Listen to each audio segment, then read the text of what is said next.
Frenkie de Jong doit-il rester au Barça? On en discute. Ah là, ça c'est une question pour un champion. Caramba. Donc aujourd'hui on se pose la question, est-ce que Frenkie de Jong doit rester au Barça? Alors, il y en a qui l'adorent, il y en a qui le détestent, il y en a qui sont un petit peu au milieu. Moi je vais vous donner mon avis et je pense aussi que Xavi va vous donner son avis, donc soyez sûr de rester jusqu'à la fin de la vidéo. Ah, ça c'est clair que tu as intérêt à rester jusqu'à la fin. Puis comme d'habitude on va demander au tonton qu'est-ce qu'il en pense. En tout cas, les petits ont toujours besoin de l'avis de tonton Will. En tout cas, mais quelle insolence. Alors déjà je pense qu'il y a quelque chose sur lequel on peut tous être d'accord, c'est que Frenkie de Jong il a un super talent.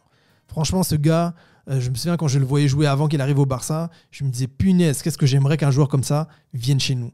Et là il est là. Et force est de constater que il arrive un peu dans une mauvaise période. Je pense que même lui, il comptait arriver dans une équipe qui déroulait. C'est un joueur, il a besoin en fait aussi d'avoir des bons joueurs autour de lui. Alors ouais, ça paraît un peu bête dit comme ça, parce que tous les joueurs ont besoin de bons joueurs autour d'eux.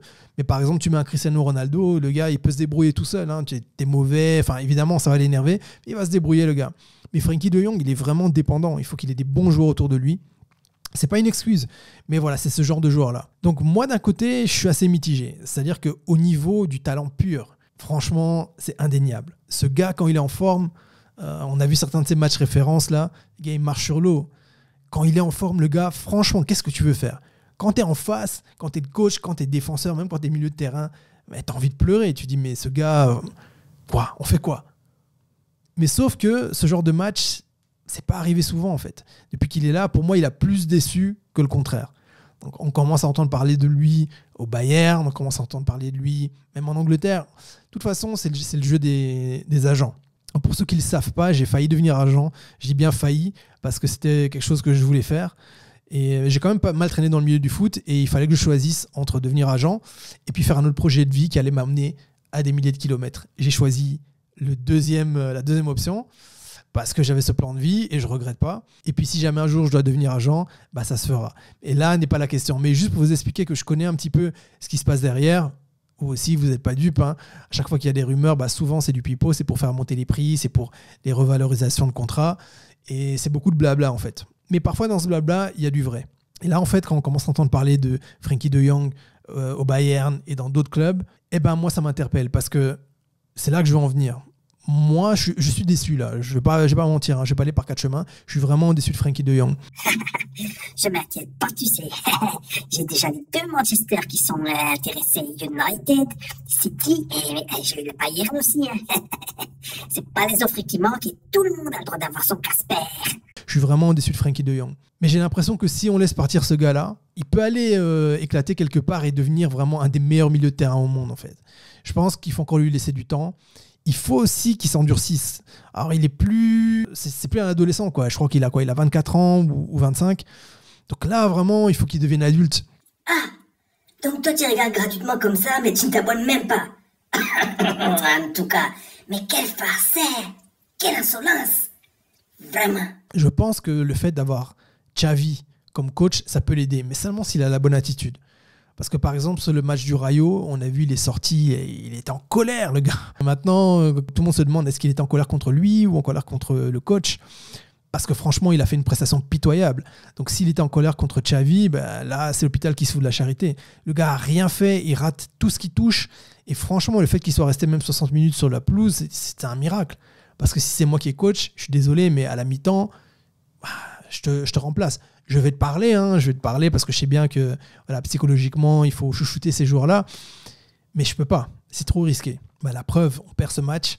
Alors, je dis pas que c'est de sa faute, mais il a quand même contribué. Et donc là, je me dis, en fait, s'il part et qu'on n'a pas creusé plus, il peut se révéler avec un autre coach. Et donc là, c'est le boulot de Xavi aussi. Xavi doit être assez intelligent, et je crois sincèrement qu'il l'est, pour arriver à en tirer le meilleur. Je pense que si Xavi abandonne avec Frenkie de Jong ou avec d'autres joueurs aussi talentueux, peut-être ça voudra dire qu'il pense qu'il ne peut pas faire plus à son niveau. Ça ne veut pas dire que le joueur n'est pas bon, qu'il ne va pas réussir à être meilleur. C'est-à-dire que on a chacun notre bagage, quoi. Moi, je ne sais pas combien de kilomètres tu peux courir. Moi, je sais combien de kilomètres je peux courir. Je sais que pour aller au-delà, faut que je m'entraîne, sinon c'est compliqué. De la même façon, Xavi, il connaît ses limites. Il connaît ses limites et en fait, dans le foot de haut niveau, on n'a pas le temps. On n'a jamais le temps. Surtout quand tu es coach, tu n'as pas le temps. Tu es sur la sellette quasi à chaque match. Surtout dans des clubs comme le Barça ou le Real, allez, chaque match exagère. Mais si après 3 matchs, tu n'as pas une victoire, ça devient vraiment chaud. Tu commences à étouffer. Lui, il sait comment gérer la pression. Il sait bien comment la gérer. Il a vécu en tant que joueur au Barça. Il a été un des meilleurs milieux de terrain au monde, si pas le meilleur. Il aurait dû avoir le ballon d'or, soit lui, soit Iniesta. C'est parti pour Messi. Mais il a vécu toutes ces périodes-là, toutes ces époques-là. Et il a vécu cette pression-là. Et lui, il sait la gérer. Et surtout, il est milieu de terrain, comme Frenkie de Jong. Donc moi, je me dis que si Xavi, à un moment, il lâche, peut-être c'est qu'il pense qu'il ne peut pas faire mieux. Mais là, je pense que ce serait une erreur. Je pense qu'il faut vraiment essayer encore une saison. Au moins encore une saison. De toute façon, Frenkie de Jong a un contrat jusqu'en 2026. Donc voilà, si le Barça veut le garder, le Barça le garde. Mais il faut savoir que le Barça a beaucoup de problèmes d'argent, à cause notamment de Bartomeu ou même de Sandro Rosell qui était là avant. Ça n'a pas été tout blanc. Et donc, il y a des gros soucis.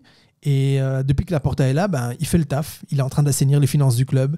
Il négocie des deals. Il fait les choses de manière intelligente. Je pense sincèrement, je fais une petite parenthèse, je pense sincèrement que il voulait que Messi parte. Et il a fait une sorte de stratagème pour faire genre, il voulait que Messi reste et puis ça n'a pas marché au dernier jour. Mais moi, je pense que franchement, Messi, même gratuit, il serait resté une saison s'il fallait juste gérer le problème. Et je pense que Laporta a fait ce que peu de gens auraient pu faire ou voulu faire. Moi, j'aurais jamais imaginé que Messi parte du Barça, mais force est de constater qu'il y avait besoin à un moment qui laisse aussi la place à des jeunes, même si c'est pas le même poste, mais des Pedri, des Ansu Fati, il fallait qu'ils puissent avoir la place pour exister. C'est-à-dire que même s'il était resté et que ces jeunes avaient intégré l'effectif, en gros, c'est toujours passe la balle à Messi en fait. Et là, il fallait que ces joueurs puissent éclore. Donc, ok, c'est dur. Parce que moi, voilà, Messi c'est Barça, quoi. C'est pas PSG ou autre chose, c'est Barça, point barre. Il peut aller jouer où il veut, c'est Barça. Et j'espère qu'il reviendra dans le club. À quel poste, je sais pas. Mais voilà, sa vie, c'est le Barça. Lui, c'est le Barça, c'est lui. Voilà.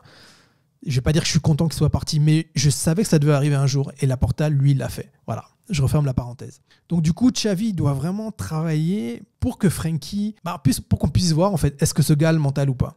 Parce que même si tu as le meilleur talent du monde, si tu n'as pas le mental, et j'en ai parlé dans une autre vidéo, si on parle de Ben Arfa par exemple, Hatem Ben Arfa, tout le monde disait à l'époque, il est bien meilleur que Benzema. Enfin, c'est ce que les gens disaient à l'époque. C'était la future star, le futur Zidane, le futur, je sais pas quoi, tout ce qu'on a dit. Le gars, même si moi je l'aime bien, malgré toutes ces bêtises, franchement je l'aime bien, mais il a foiré. Franchement, il a vraiment foiré. C'est-à-dire que le gars, il aurait pu être sur le toit du monde du football s'il avait été intelligent, s'il avait l'intelligence d'un Benzema. Mais t'imagines ou quoi? T'imagines Ben Arfa avec l'intelligence d'un Benzema ou d'un Zidane, à part le coup de boule. Mais franchement, tu t'imagines? Mais Ben Arfa, ça aurait été de la folie.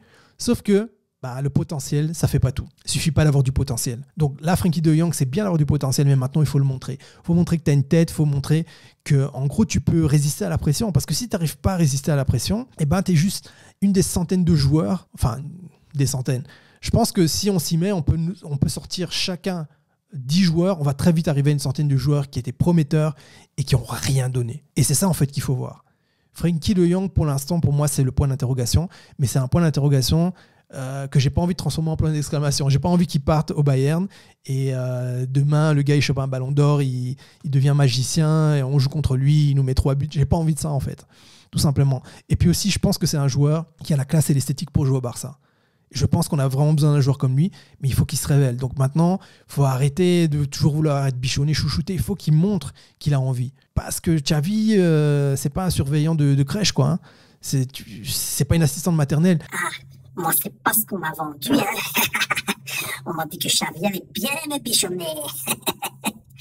Xavi peut essayer de l'aider, mais à un moment, il faut que Frenkie de Jong il prenne ses responsabilités. Et quand il est mauvais, il faut qu'il travaille 2 fois plus. Et là, par exemple, après le match du Rayo, il a été hyper mauvais. Donc là, il joue contre Mallorca. Et là, il nous fait un beau match. Il fait des actions d'une touche de balle. Il montre. Il montre qu'il peut le faire, en fait. Et comme je disais dans une autre vidéo, là, il m'a vraiment énervé. Donc, j'aurais dû être content parce qu'il a fait un bon match, mais en fait, il m'a énervé parce qu'il nous a montré à quelques jours d'intervalle qu'il pouvait faire des matchs comme ça. Donc, il n'y avait aucune excuse et il n'y a plus aucune excuse pour jouer comme ça. Il peut le faire. Et c'est ça la différence entre les grands joueurs, les très grands joueurs et les joueurs moyens. C'est la répétition. Parfois, les gens disent « Ouais, mais si certains ballons d'or, il n'a pas mérité. » Bon, moi, en tout cas, pour celui qui aurait dû revenir à Xavi ou Iniesta, je vais dire que là, je suis d'accord. Mais bon, lui, il n'a rien demandé. Hein. Je veux dire, c'est pas lui qui a voté pour lui-même. Je pense que lui-même, si on pouvait lui demander honnêtement, je pense qu'il nous dirait que Xavi ou Iniesta méritait le ballon d'or à ce moment-là. Ah, c'est clair que cette année-là, ceux qui ont voté pour moi, je ne sais pas qu'est-ce qu'ils ont fumé, mais ça devait être de la bonne. Hein. Mais la différence, c'est que Messi, il a répété les efforts. sur toute une saison, sur plusieurs saisons, comme l'a fait Cristiano Ronaldo. C'est pour ça que ces deux-là, ils ont tout raflé en fait. Et c'est ça qui est si difficile. Parce que même si tu as du talent et que tu as du talent juste sur un match sur 5, franchement, alors oui, tu vas aider sur un match sur 5, mais ça ne fait pas de toi vraiment quelqu'un d'incontournable. Et aujourd'hui, on a besoin de gens incontournables. Si on reprend certains joueurs du Barça avant, Eto'o, tu savais toujours qu'il allait marquer. Puyol, tu savais qu'il allait tout découper en fait. C'était une assurance. On a eu Deco, on a eu Ronaldinho. Ronaldinho, quand il prenait le ballon, tu savais qu'il allait se passer quelque chose. Pedro à l'époque. Enfin bref, on a eu des super joueurs. Là, on a besoin d'une équipe forte. On a besoin de gens qui insufflent cette force en fait. Par exemple, quand je vois Ansu Fati, il a beau être jeune, hein, mais tu sens qu'il a confiance en lui. Donc ok, il a plusieurs blessures, donc là, peut-être un peu moins, mais je veux dire, quand il est en forme, il vient, tu sens qu'il a confiance. Il ne se pose pas trop de questions, en fait. Tandis que Frenkie de Jong, tu as l'impression qu'il est toujours là en train de gamberger. On a besoin de joueurs solides pour repartir, pour un Barça fort. Donc voilà, moi, personnellement, voilà mon avis. Moi, je pense qu'il doit rester. Je pense vraiment qu'il doit rester, il doit s'accrocher. Mais maintenant, c'est pas moi qui suis coach. Donc, si j'étais Xavi, d'ailleurs, on va demander à Xavi. Ah, mais moi, j'aimerais qu'il reste. Mais le problème, c'est qu'à chaque fois que j'essaie de convaincre le président, Frenkie, il nous fait un match pourri. Mais bon, si Frenkie part, il reste qui au milieu? Sergi Roberto?